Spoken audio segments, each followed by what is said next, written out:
Hi students, how are you? I hope you are well at your home. Today we have to discuss chapter number 3, determination of income and employment. It is very lengthy lesson students और it is very important also. जब भी board के exam होते हैं सबसे ज़्यादा marks का economics में इस पार्ट में से सबसे ज़्यादा मार्क्स आता है. ठीक है, सबसे ज़्यादा मार्क्स का इसी लेसन में से आता है. Without wasting time we have to discuss. As you know, determination of income and employment. देखो बेटा, लैंड, लेबर, कैपिटल, एंटरप्रेन्योर्स, ये क्या है? मोड ऑफ प्रोडक्शन है और इन्हें ये फैक्टर्स है. अब इसको क्या मिलता है? Factor payment. क्या मिलता है? Factor payment. फैक्टर पेमेंट जो है उसे रेम्यूनरेशन भी कहते हैं, इन टर्म्स ऑफ मनी या इन टर्म्स ऑफ काइंड, जो काइंड में मिले चाहे पैसे में मिले. वो जो फैक्टर इनकम है वो क्या करते हैं? उसको further users in the market, इसको क्या कहते हैं? फर्दर अपना टू परचेज द गुड्स. तो इस प्रकार से जो इनकम होती है, जैसे उन्होंने कुछ, जैसे सपोज यूर हाउस होल्ड और आपने बाजार में से चीज कोई खरीदी, आपने सपोज किया आपने ब्रेड का पैकेट खरीदा. अब वो शॉपकीपर जो है उस ब्रेड, जो पैसा उसे मिला वो उसकी इनकम है, आपका एक्सपेंसेस उसका इनकम. अब उसने वो पैसा कहाँ दिया? फैक्ट्री में, जहां से ब्रेड बनती है. ब्रेड वाले ने, who is the bread maker, उसने वो पैसा क्या दिया? जहां से उसको रॉ मटेरियल्स वगैरह आता है और यहाँ जो उसके वर्कर्स वगैरह और दूसरे एक्सपेंसेस को उसने मीट अप किया. तो इसी प्रकार से एक्स पर्सन की इनकम वाई पर्सन की, एक्स पर्सन का एक्सपेंसेस, वाई पर्सन का क्या है? इनकम. और वाई का जो है एक्सपेंसेस, जेड पर्सन का इनकम. तो ये जो प्रोसेस है it is always moving on in the economy. सबसे इसके दो पार्ट्स हैं. पहला है सेल्स लॉ ऑफ मार्केट. जेबी से, जो रिनाउंड इकोनॉमिस्ट है, उन्होंने कहा supply creates it's demand itself. वो कहते हैं भी ऐसा करो, बाजारों में वस्तुओं को भर दो और लोग उसे अपने परचेज करने आएंगे, खरीदने आएंगे. लेकिन उसके बाद जो केजियन थ्योरी है वो उसको क्रिटिसाइज करती है. उन्होंने भी ऐसा है जिस चीज की जो डिमांड नहीं है मार्केट में, उस चीज को हम कैसे उस मार्केट में भर दें. ठीक है, तो इसीलिए जो केजियन थ्योरी है it is very famous regarding the income और एम्प्लॉयमेंट. केजियन थ्योरी बताती है 3 पार्ट्स हैं यहाँ पर. पहला है आउटपुट, दूसरा इनकम और तीसरा एम्प्लॉयमेंट. ये तीनों पार्ट मिलकर जो है वो डिटरमाइन करते हैं नेशनल इनकम को, या to formulate the income process in economy. Output हुआ, उससे सेल किया, इनकम हुई, इनकम जनरेट जब हुई तो उसने पैसा खर्च किया और फिर फर्दर जो फैक्ट्रीज में लोगों को एम्प्लॉयमेंट मिला. तो ये प्रोसेस जो है हमेशा चलता रहता है. और उन्होंने जो अपनी थ्योरी को क्लैरिफाई किया with the help of aggregate demand and aggregate supply. देखो, डिमांड आपने पहले ही पढ़ा हुआ है, सप्लाई आपने पहले ही पढ़ा हुआ है इन 11th क्लास. एग्रीगेट डिमांड क्या है? जब सारे हाउस होल्ड को जोड़ देते हैं, डिमांड सारे हाउस होल्ड और प्राइवेट सेक्टर, गवर्नमेंट सेक्टर साथ में उनकी डिमांड को जोड़ जाते हैं, तो वो एग्रीगेट डिमांड बन जाता है. इसका जो थ्योरी क्या है? Value of total expenditure on all the goods and service in the economy during a specific period that we call the aggregate demand. Value of total expenditure, जितना आपने खर्च किया है उसका जोड़ जो है वो है एग्रीगेट डिमांड. उन्होंने इसको एक स्पेसिफाइड, इसको हम फार्मूले से भी रिलेट कर सकते हैं. जैसे aggregate demand is equal to C plus I plus G plus X minus N. यहाँ C क्या है? प्राइवेट कंजम्पशन एक्सपेंडिचर जो हाउस होल्ड कर रहा है. I क्या है? प्राइवेट इन्वेस्टमेंट एक्सपेंडिचर जो कि प्राइवेट है इन्वेस्टमेंट.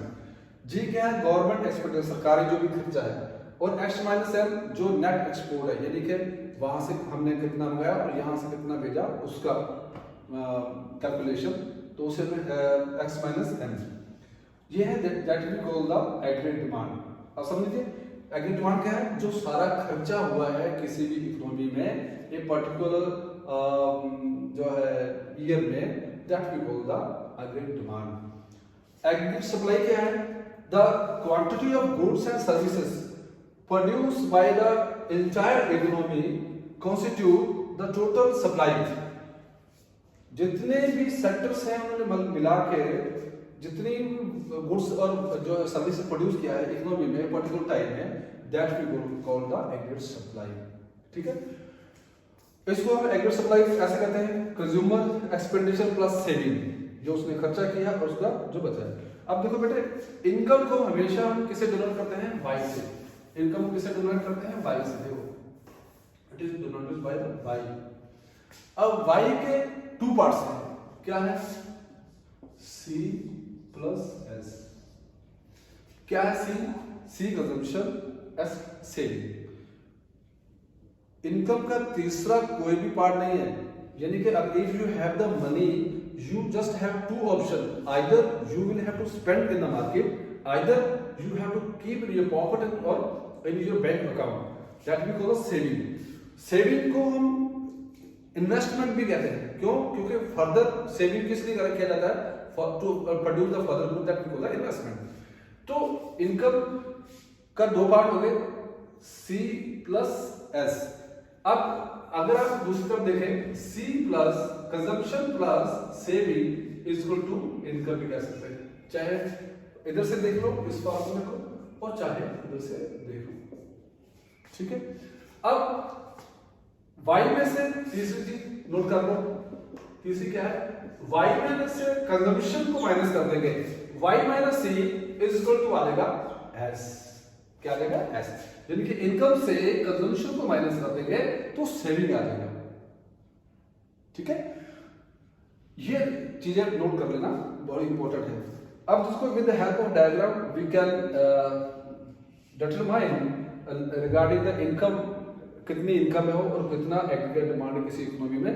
एएस जो डायग्राम है, एग्रीगेट सप्लाई डायग्राम है, this is 45 degree. AD that is donated by the AD, ये जो है वो क्या है? Aggregate demand in the economy. ये जो पार्ट है 0 से 200, देखो इनकम 0 से स्टार्ट हो रही है, बड़े ध्यान से देखो, इनकम 0 से स्टार्ट हो रही है और उस समय जब 0 इनकम है हमारा कंजम्पशन है 200, इसे हम कहते हैं सी बार। क्या कहते हैं? इसे डोनेट करते हैं हम सी बार से, हमेशा याद रखना, क्योंकि when our income is 0 we have to fulfil our needs, like the जो रोटी कपड़ा तो आपको चाहिए ना, तो आपकी इनकम चाहे 0 है तो तब भी आपको ये चीजें चाहिए। That's why it is started, AD हमेशा यहां से स्टार्ट किया है और ऊपर की ओर जा रहा है, जहां पर दोनों का कट हो रहा है आपस में, वो इक्विलिब्रियम पॉइंट है। यहां पर जितनी हमारी जो बेसिक नीड्स है दैट आर कंप्लीट बेसिक। उसके बाद जो पार्ट है ये पार्ट जो है सेविंग्स का है, सेविंग्स। ठीक है, और यहां पर क्या है? स्टार्टिंग में माइनस सेविंग। आप पैसा कहां से खर्च करेंगे जब आपकी इनकम 0 है? ये either you will have to spend from your past savings और either you will have to borrow from the others. या ठीक है, और कहीं से नहीं लेंगे ना, या तो पहले हमें जो सेव कर रखे हैं पॉकेट में या आपके बैंक में है उससे खर्च करेंगे, या फिर किसी से उधार लेंगे। तो ये 200 उसी को डोनेट कर रहा है। उसके बाद जैसे जैसे इनकम बढ़ता जा रहा है, देखो ये इनकम 200 था, फिर 400, फिर 600, 800, 1000, इधर आपका पार्ट है, ये एग्रीगेट डिमांड है। उतनी तेजी से एग्रीगेट डिमांड नहीं बढ़ी जितनी तेजी से इनकम को इंक्रीज हुआ है। 200, 400 और यहाँ 300 और 200 इनकम पर, 300 एक्सपेंडिचर, यहाँ पर इनका मीट आउट हो गया है जो बेसिक नीड्स है। उसके बाद जो है सेविंग्स में चले जाते हैं। इसको इधर यहाँ समझो, बिल्डन से समझोगे। Income is 0, demand is 200। When income increase 200, the demand, aggregate demand becomes 300. When the income increase 200 to 400, our aggregate demand becomes also 400. ये वो पॉइंट है जहां पर क्या है, हमारी बेसिक नीड्स पूरी हो गई है, वो दिखा रहा है ये वाली। देखो यहाँ क्या है, बेसिक नीड्स जो है आपकी पूरी हो गई है। इसको थोड़ा पीछा ले लेंगे तो वहां 400 पे आपका आ जाएगा। उसके बाद क्या है, 600 इनकम और आपका एग्रीगेट डिमांड 500। 800 इनकम और आपका 600 एग्री डिमांड, 1000 इनकम और एग्री डिमांड 700। बाकी का पार्ट जो जा रहा है, जैसे ये 600 है, 500 इसकी डिमांड है, 100 वहां सेविंग हो गया, 800 600 यहाँ डिमांड है, 200 सेविंग हो गया, यहाँ 1000 है 700 है, तो उसका 300 सेविंग आ गया। इसका मतलब ये है जैसे जैसे हमारी इनकम इंक्रीज हो रही है, हमारा एग्री डिमांड आल्सो इंक्रीजिंग। इसको दिखाते हैं, when y will increase, AD will also increase, when y will decrease, AD will also decrease। ठीक है, इसको ऐसा भी डिफाइन कर सकते हैं। फटाक से हम समझ लेते हैं क्या aggregated demand is studied at two levels. दो चीजों से हम उसको देख सकते हैं। पहला है general price level. General price level क्या है, जो करंट प्राइस है उसके अकॉर्डिंग। दूसरा है इनकम लेवल। देखो बेटे बड़े आराम से समझना, ओएक्स पे भी हम take the aggregate demand, OY पे लिया है हमने प्राइस लेवल। अब क्या है, ये बताता है relationship when the price will increase, when the price will increase AD will decrease, when the price will decrease the AD will increase. ये इसका फार्मूला है, यानी कि इनवर्सली रिलेटेड है। Inversely related with the general price level, aggregate demand जो है वो उससे इनवर्सली रिलेटेड है। कारण क्या है, कारण ये है जब प्राइस बढ़ जाता है तो जनरल प्राइस बढ़ जाता है तो जो बंदे के रियल इनकम है वो कम हो जाती है, और जब प्राइस कम हो जाता है तो बंदे के रियल इनकम जो है वो इंक्रीज हो जाती है। रियल इनकम क्या होता है, रियल इनकम मींस एक पर्टिकुलर अमाउंट ऑफ मनी कितनी वस्तुओं खरीदता है। जब प्राइस बढ़ जाएगा तो particular amount of money that will purchase less commodities from the market, और जब प्राइस कम हो जाएगा तो जनरल प्राइस लेवल कम हो जाएगा तो एक स्पेसिफाइड जो अमाउंट है that will purchase more amount of the goods. दूसरा देखो इनकम से एग्रीगेट डिमांड, ये बताता है there is positive relation between the income and the aggregate demand. When income will increase AD will also increase, when income will increase AD will also decrease। ये relationship है। क्यों है, क्यों है, क्योंकि जब इनकम बढ़ेगी डेफिनेटली आपके पास अगर 10,000 है तो कितना खर्च करेंगे, 20,000 हो गया आपकी इनकम तो ज्यादा खर्च करेंगे डेफिनेटली, 30,000 हो गया तो ज्यादा खर्च करेंगे। तो income will increase the agri demand will also increase, और जब इनकम विल डिक्रीज तो agri demand will also decrease. ये रिलेशनशिप है between aggregate demand and the income. इसको C plus I, AD is equal to C plus I. C क्या है consumption, I क्या है सेविंग या इन्वेस्टमेंट। तो ये जो लाइन है बताती है, और ये यहां से स्टार्ट होती है। क्यों होती है यहां से, इसे मैंने पहले कहा था, ये C बार है, इसे कहते हैं C बार का मतलब ऑटोमोबाइल कंजम्पशन। ठीक है, ऑटोमोबाइल कंजम्पशन, ये इसका मतलब ये है when our income is zero the some amount of aggregate demand will remain in the economy। ठीक है, इनकम जीरो है फिर भी कुछ हमारा जो डिमांड है हमेशा बना रहता है, क्योंकि हमें खाने के लिए रोटी चाहिए। Now see the consumption function. I said you कि we have generated income with the help of y, y में से दो चीजें निकलती हैं, पहला है c और दूसरा क्या है s।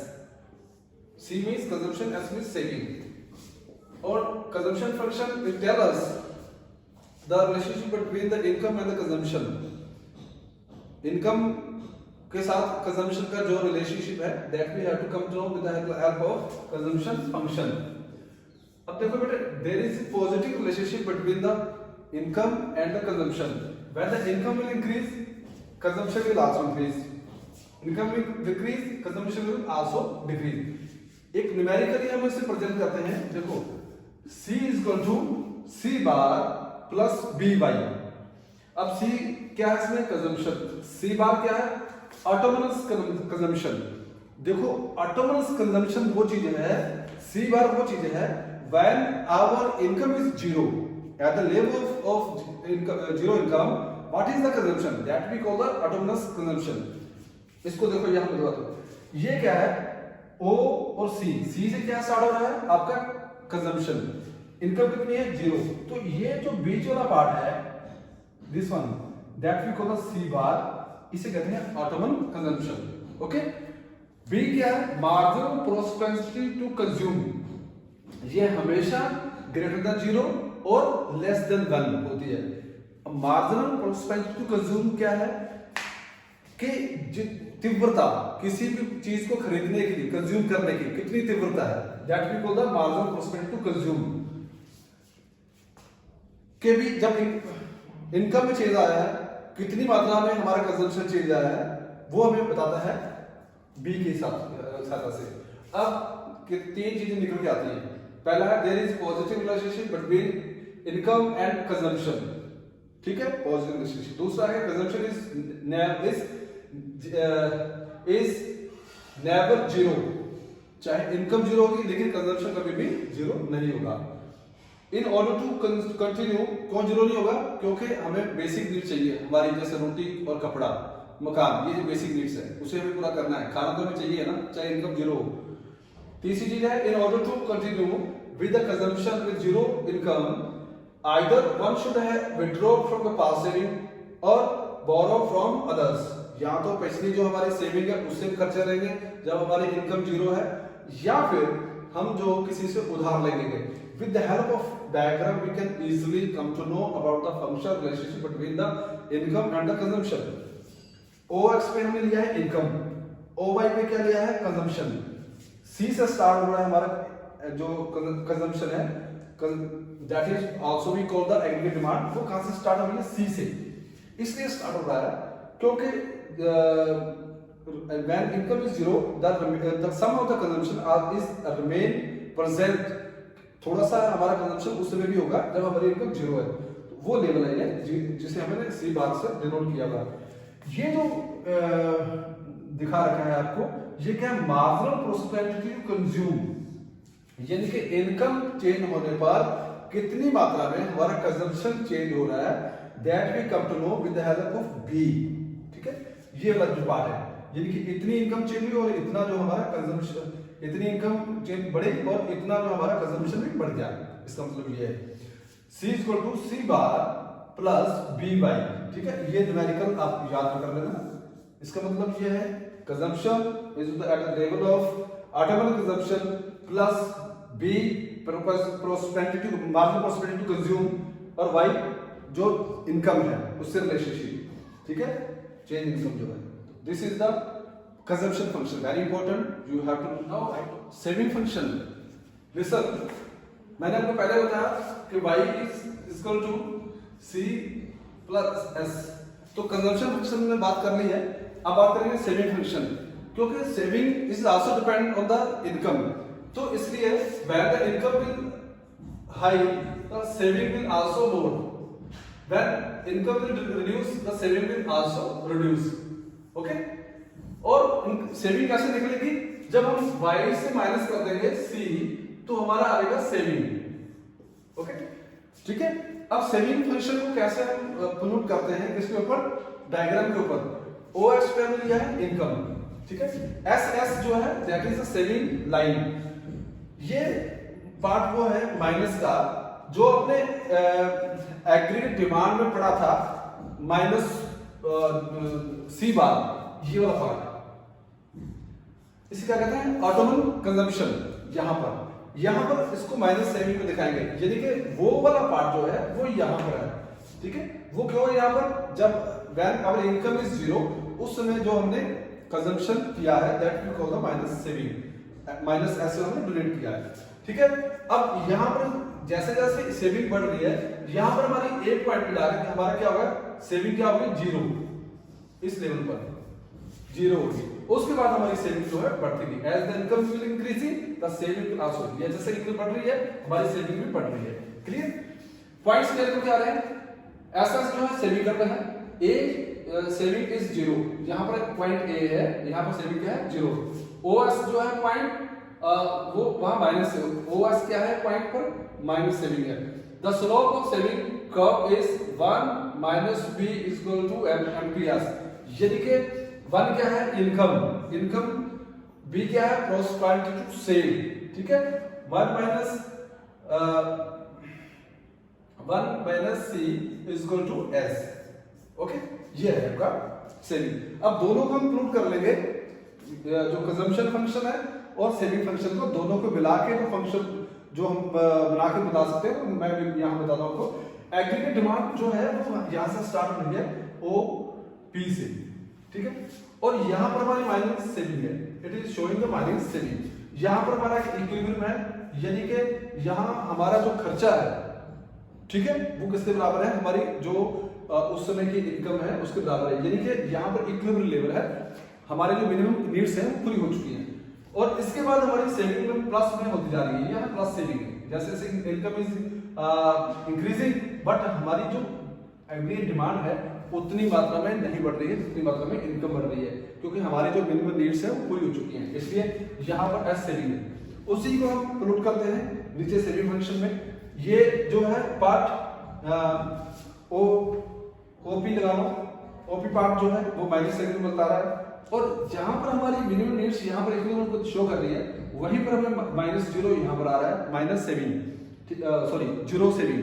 तो यहाँ पर इसका मतलब है हमारी मिनिमम नीड्स पूरी हो चुकी हैं। उसके बाद जैसे इनकम बढ़ रही है हमारी सेविंग भी इंक्रीज हो रही है, ठीक है। दोनों को हमने सेविंग कंजम्पशन फंक्शन और सेविंग फंक्शन दोनों के मिला के हमने बुला लिया। और ये लेवल जो है ये मान लो क्यू है, और ये क्या लेवल है, इनकम बढ़ रही है यहाँ पर, और यहाँ पर क्या है, जीरो लेवल क्या है, सेविंग का, ठीक है। ऐसे फटाक से देखो बेटे, इसको हम कैसे डिनोट करते हैं, S is equal to S bar plus 1 minus B bracket में इनटू y। अब इसका 1 माइनस बी क्यों है, इसको मैं आपको एक्सप्लेन कर देता हूं। S क्या है, that is showing the saving. S बार क्या है, amount of saving when income is zero. कौन सा amount of saving, when income is zero, ये वाला, ठीक है, S बार। 1 माइनस बी क्या है, marginal prospect to save, marginal prospect to save एक पर्टिकुलर इनकम पर कितनी वो सेविंग करता है। एमपीएस क्या है, marginal prospect to save 1 minus MPC, 1 क्या है यहाँ, income, that is y, 1 minus MPC, marginal prospect to consume, यानी कि y से c करेंगे, माइनस कर देंगे, हमारी सेविंग आ जाएगी। और y जो है level of income, this is the saving function. Now see saving function के बाद कंजम्पशन फंक्शन आपको समझ में आ गया, सेविंग फंक्शन भी। अब सुनो, एवरेज प्रोस्पेक्ट टू कंज्यूम क्या चीज है, एवरेज किसी की निकालनी होगी तो हमें क्या करेंगे, नंबर ऑफ क्वांटिटी से डिवाइड कर देंगे, जो नंबर ऑफ आपके पास यूनिट्स होंगे, जैसे कि APC is equal to C upon Y. C क्या है, कंजम्पशन अपॉन इनकम, एपीसी निकालने के लिए सी अपॉन वाई। अब इसको एग्जाम्पल में देखो, मान लीजिए आपकी इनकम कितनी है 50, उसमें आपका कंजम्पशन कितना है 40, इसका मतलब 40 अपॉन 50 एपीसी निकालने के लिए 0.8 आ जाएगा।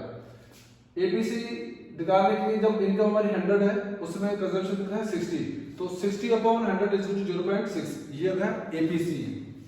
दूसरा है MPC, marginal prospect to consume. Marginal क्या चीज होती है, जब आपकी इनकम चेंज होती है और उस समय कितनी मात्रा में आपका कंजम्पशन चेंज हुआ है, when your income is changed, how much changes comes in the consumption, that we call the marginal prospect to consume. इसको हम फार्मूला से दिखाते हैं, delta C upon delta Y. Delta क्या है, चेंज इन कंजम्पशन, और डेल्टा वाई क्या है, चेंज इन इनकम।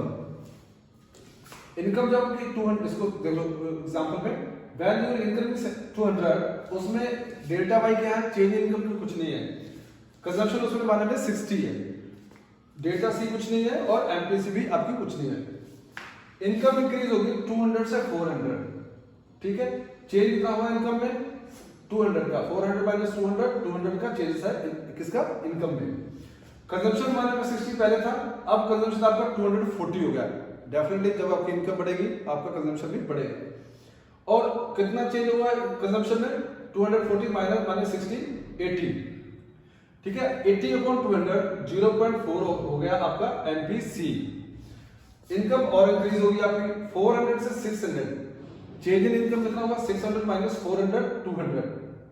अब जब इनकम आपकी इंक्रीज हुई, उसमें आपका कंजम्पशन भी इंक्रीज हुआ, 240 से 300 हो गया, यानी कि 60 चेंजेस आया किसमें, कंजम्पशन में। डेल्टा सी कितना है 60। अब एमपीसी क्या है, delta C equal delta Y, यानी 60/200 इज इक्वल टू 0.3। ये क्या है एमपीसी, एपीसी भी हो गया एमपीसी भी। अब एमपी एपीएस देखो, Y is equal to C plus S, यानी कि कंजम्पशन और सेविंग जो है दोनों हिस्सा है इनकम के, और उसी में से निकलता है एमपी एपीएस और एमपीएस भी। एमपीएस निकालने के लिए saving upon income S upon Y, MPS निकालने के लिए delta S upon delta Y, ठीक है, एपीएस और एमपीएस दोनों। अब इसको एग्जांपल में समझाता हूं क्या है।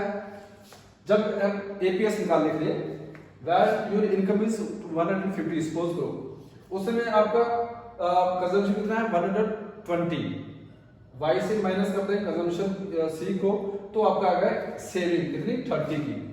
अब आपने निकालना है एपीएस, तो 30/150 यानी कि saving upon income that is 0.2 आ जाएगा आपका एपीएस। अब आपकी इनकम इंक्रीज होगी 150 से 300, आपका कंजम्पशन भी इंक्रीज हो गया, पहले 300 था अब हो गया 180। कितना इंक्रीज हुआ, इसमें कितनी सेविंग कितनी हुई आपकी, माइनस कर देना 300 से 180 को 120 आपकी सेविंग हुई।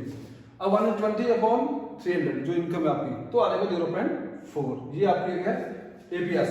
अब देखो एमपीएस निकालने के लिए इनकम जब हमारी 1000 है, डेल्टा वाई उतना कुछ नहीं है, सेविंग 200 है उसमें, डेल्टा एस कुछ नहीं है और एमपीएस भी कुछ नहीं है। जब हमने एमपीएस निकालनी है, जब हमने मार्जिनल प्रॉस्पेक्टिव सेल निकालना है, इनकम 1000 से 2000 होगी, यानी कि चेंज इन इनकम कितना हुआ 2000 माइनस 1000 इक्वल टू 1000, ठीक है।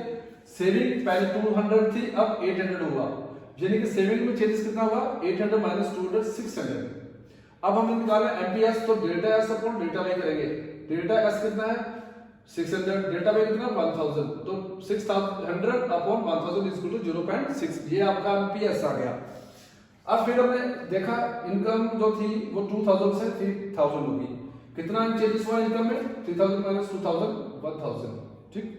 जो सेविंग थी पहले 800 थी, अब 800 से 1500 होगी सेविंग, कितना चेंजेस हुआ सेविंग में 700। अब निकाला गया है हमने एमपीएस, एमपीएस निकाल कर 700 अपॉन 1000 कर देंगे तो 0.7 है आ जाएगा जब हमने एमपीएस निकालना है। तो ये थे आपके एमपीएस।